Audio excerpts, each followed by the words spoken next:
দিদি ভাই, তোমার চুলের তো অনেক পাতলা হয়ে গেছে, তেল দাও না চুলে।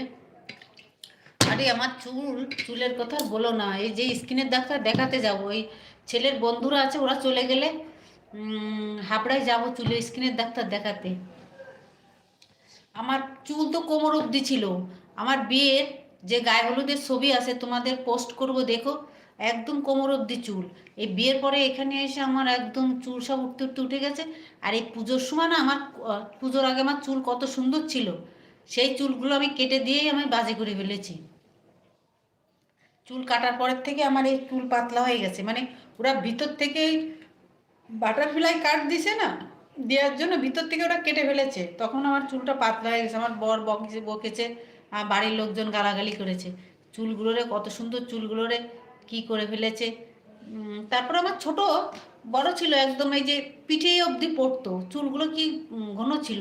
কিন্তু এই পুজোর সময় পার্লারে গিয়ে আমার কেটে একদম সর্বনাশ হয়ে গেছে। এখন এই যে যাবো